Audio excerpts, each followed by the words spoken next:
If you've been laid off, or your friends have been laid off, or you're just worried about being laid off, chances are you're seeing yourself getting worse and worse sleep. You have trouble falling asleep, you have trouble sleeping well, you're losing motivation, you're losing focus, you're finding yourself eating a lot of unhealthy food, and worse, you're probably finding lack of direction in life.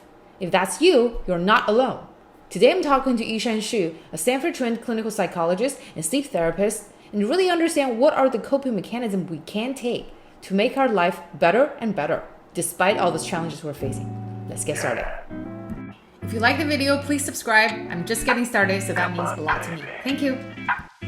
Hey guys, this is Yishan Xu, and today I have Yishan joining me. Yishan is a Stanford-trained clinical psychologist, especially focusing on sleep. So thank you so much, Yishan, for coming. Really appreciate it. Thank you for having me. Maybe you can just introduce yourself a little bit so we know where you're at. Yeah, so I live in San Francisco Bay Area, and I'm the founder of Mind Body Garden Psychology Clinic. And recently, we've been working really hard to help people heal their mental stress. Since people, you may all know, there are lots going on around here. And myself is trying to launch some insomnia treatment course to help people optimize their sleep.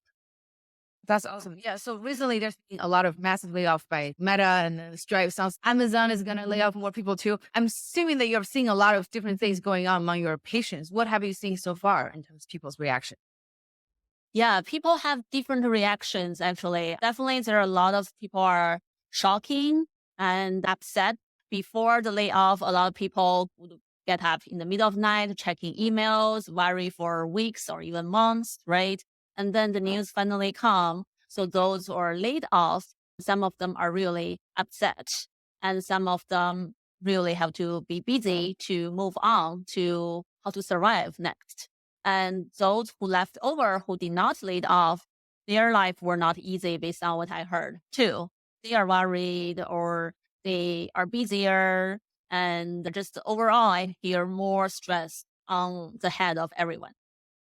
Wanted to understand for those who are laid off, have you seen some common patterns or symptoms in terms of how people react? I would say there are only some people come to seek help. A lot of people are not really coming forward to seek help, but definitely I see a lot of depressive symptoms for those who come forward. If they really want to keep this job and then they lost it suddenly, especially all these kind of uncontrollable factors, a lot of people are really upset. And you will see a lot of symptoms of depression, change of appetite, change of sleep patterns, change of social interaction pattern. Definitely, that's one thing I noticed. Another thing is, I would say, sleep problems during this kind of situation, stressful situation, it definitely increased. So a lot of people, they either cannot fall asleep easily or they just cannot stay asleep easily. Just overall, people are not sleep well. Actually, some of my friends got laid off, unfortunately, and the number one problem they were talking about is that they have a hard time falling asleep. As a sleep psychologist, what are some of the stuff that you think people can do? Like they normally have good sleep, but now because of the stress they're facing, they have seen worse sleep. So what can people do in that case? Yeah, I think it depends on whether what kind of situation you are in and whether you are a warrior or not. If you normally are not a warrior, you normally sleep okay. It's just because it's stress, this kind of situation, you suddenly cannot sleep well. I think the first thing you need to do is try to accept there gonna be a transition period. When all this are happening, when everyone are still dealing with this kind of traumatic events, we would say. Aftershock for last for a period of time is normal. So expect yourself or people you know may have some struggles with sleep. And at the same time, keep the hope. Know that this kind of sleep disturbance gonna be short term. It will not be forever. And there are gonna be things you can do to help yourself, but may not be immediately. Sometimes this kind of intervention cannot be delivered right after things happen because we still need to adjust ourselves a little bit. And even, oh, in order to sleep better, I should stop using my phone. I should do this, that. It may not work for you. It may cause more frustration. So I think at this point, method is one thing, but that's the right expectation is also very important. The resource, the help is out there, but at the same time, allow yourself to have some time, have some space to process the emotions, to process the worry, sadness, whatever is there for you. And then after maybe several weeks, when you are more ready, then start using some resources. I think that would be helpful for most people. I see. So it sounds like you're saying people are going to have a hard time sleeping for a few weeks. If that's longer than a few weeks, then that's when you should seek more help. Yeah, I think give yourself some time because under this kind of event, some people's sleep will naturally adjust them. And depends, that's why I say depends on how anxious you are. So for some people, they are more chill. They know I normally sleep okay. So this is a special event, special occasion. So I will see how my own sleep can adjust. And maybe after several days, after several weeks, go back to normal. Then you don't have to do much about that. But for some people who are higher level of anxiety, then they may really worry about the sleep. Once they cannot sleep for several days, then they just feel like, oh no, now first I lost my job and then I cannot sleep. The next thing gonna goes down gonna be my health. If this really bother you, you're really anxious about that. Of course, you can seek help as early as possible. And what kind of help are you referring to? Is it just going to therapists? Or are there any other things lifestyle wise you can do to make yourself feel better? Definitely find a sleep therapist can help you or find a general mental health therapist can help you too. But lifestyle wise, yes, we definitely can do a lot. Something can help with our sleep actually start from morning time. So Hmm. sleep is not only a nighttime. It's actually could be a daytime thing and daytime something more important than night. For example, if you want to sleep better at the night, then the most important thing I think is to try to get up at a consistent time every morning. So Hmm. even you're sad or anxious, there's lots going on in your mind, I still encourage you set up a time to get up and stay with that schedule. It does not have to be super early. It can be a little bit later in the morning. That's okay, but try to keep it consistent because that way you will set anchor for your circadian rhythm. And after that, after you get up, try to get some sunlight in your eyes. That can really help you generate some energy. No matter you have job to do or you don't have job to do, you have to figure out other parts of your life. We all need energy, right? To deal with the stress, deal with whatever in our life. So get some sunshine. That's going to give you some energy to wake you up. And during this kind of stressful situation, a lot of time tend to be socially withdrawal. So they don't want to talk to people, feel that's too much, don't want people ask questions, Okay. don't know how to handle it, or even family members, they feel like it's so annoyed. So if this happened to you, I would encourage you actually try to see what kind of social support you can get, what kind of activities you can get.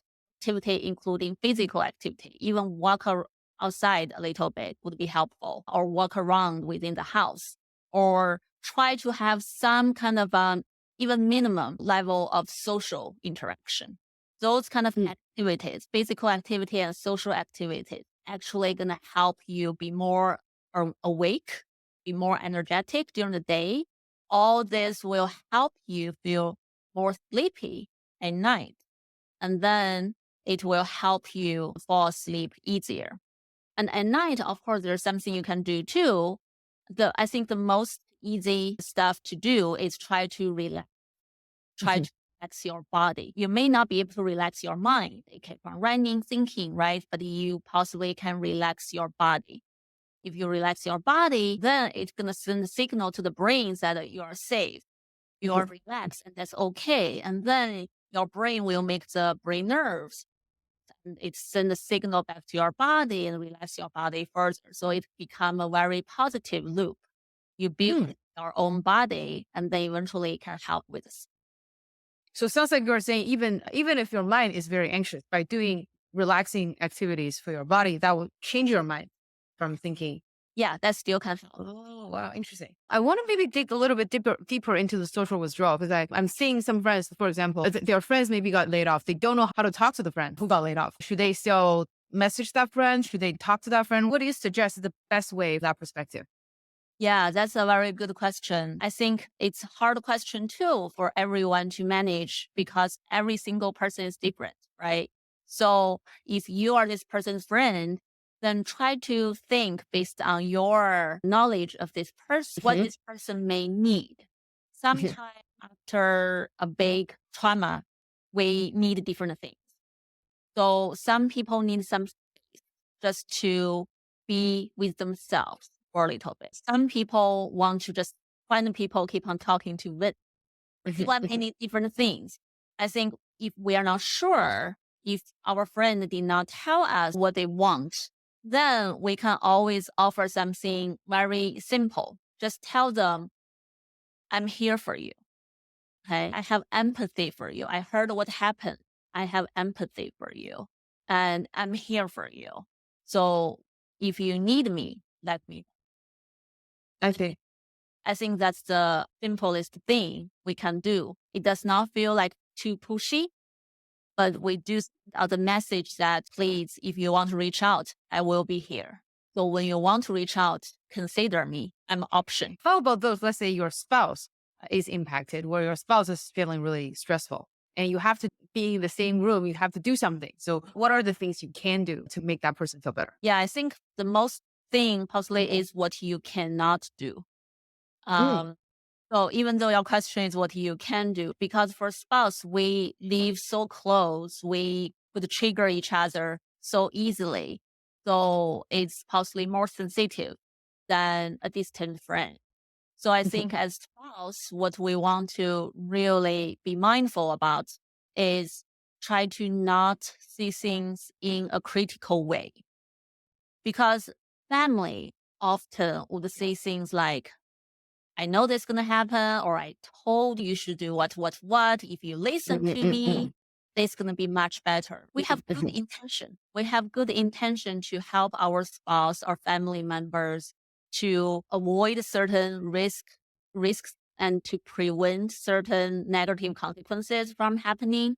However, when they are really upset, they don't want to hear all this. They don't want to hear problem solving or any this accusation out of good intention. So I think as spouse, we have to be very careful to not be critical, to not problem solve.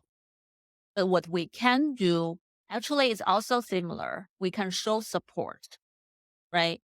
And I often see, I don't want to just simply say gender difference, but I definitely from my own clinical experience, I do see some typical gender difference. A lot of men, when they have such a downtime, such a thing happen at work, then a lot of them tend to be quiet a little bit. They want to show they're tough.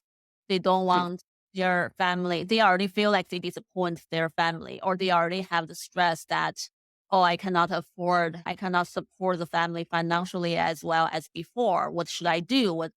How I can get back up? So they are already under a lot of pressure, possibly, and their ego.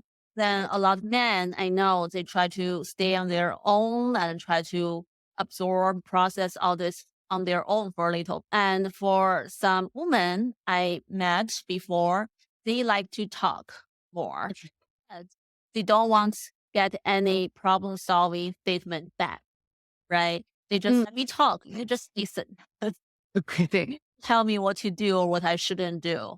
Like I'm really upset. I just want to let other people know my emotion and just to show empathy to my emotion. So I definitely noticed this difference of needs between some, I would say, men and women. But overall, I think we still should respect each individual's need. If they're our spouse, we possibly know them better. We can do similar thing, not just ask them, are you okay? Sometimes some people don't like that. We can just tell them, I heard what happened. Or I noticed recently you've been having a tough time in the house. Just want to let you know, I understand, and I'm here. If you need anything, let me know. And then we just to try to live life as normal routine. Sometimes keep things as normal routine as before can reduce the stress on the person who are impacted. so they don't feel like extra guilty that, oh, I'm already feel bad for my family for what I'm not able to do. And now my family are very careful. My spouse is so careful talking to me, or they're extra nice to me. Keep me more guilty. So you never know. People's hearts can be very sensitive. Try not to overdo it, over caring. Just try to be as regular as possible, but use different opportunities to show the other person I'm still here. I'm still willing to listen, right? If you need me, just let me know. It's easy. I see. That's really helpful. I guess you also talk about the fact that, let's say if you're under a really stressful situation, it's actually important to have social support, even though you want to be social withdrawal. Can you talk to us more about that? Is in particular when you're trying to socialize with people, but you feel like that situation may be awkward for you, or you feel a little shame. How do you deal with that kind of shame in order to integrate into the social world? Yeah, I think I want to separate to family member and friends too. First, for the family member, right? When we want to withdraw, we may not even want to talk to family member, Okay. or we may have difficulties getting up in the Hmm. morning. That's typical symptoms of depression. We just want to sleep a lot. It's a way of us coping or running away from problems. We don't even want to think about it. What family members can help is to help this person get out of the bed, to move around, to engage in some household regular activity. Or I know some other clients from past, their family members help drag them out of the door, just go for a short walk in the neighborhood. So it's just, I think family members, what they can do is to monitor, is this person eating? Is this person moving? Is this person taking basic self-care? Because that's sometimes that can be impaired when we are depressed, when we are going through something. And with friends, I think that's a different story. I think when the shame is a very good point you're talking about. I think many of us, even we know it's uncontrollable situation, even we know getting laid off is not our own fault, right? We cannot control that. We possibly did not do anything wrong. We possibly have a very good performance rate. We still got laid, but we still feel shameful. Feels like this result showing other people I'm not qualified, I'm not capable, right? Hmm. Not enough. And when I compare to other people of my peers, I feel awful. That's very common. A lot of people may experience those kind of emotions. So when we hang out with friends, when we are so vulnerable, you want to protect yourself in a certain way, of course. So choose the friends that you know who are less judgmental, who are relatively safe, especially at the big stage. I think Okay. we all have possibly many people we know in our social circle, right? Some people we may know they are more empathetic, they are more a listener, they understand people better, they may not judge people easily, but we may know other people who are still us, who are also our friends, but they have a sharp opinion. They always right, throw out their opinion. So then when we are vulnerable, we want to prioritize our time with those people who we feel relatively safe with. So I I think see. that's important. You don't want to traumatize yourself more by talking to people who, again, have good intention, but the way they talk make you feel awful. I see. So I think that's one thing. The second thing I want to mention, very important, is I encourage everyone when you hang out with your friends, when you are vulnerable, it may be a good idea. Tell your friends ahead of time what you need before you start talking. Because Xiaoyin, like what you asked me earlier, friends may not know what they should do, how they Right. can support you. They're going to use their own way, try to Right. support you, may not be what you need at the moment.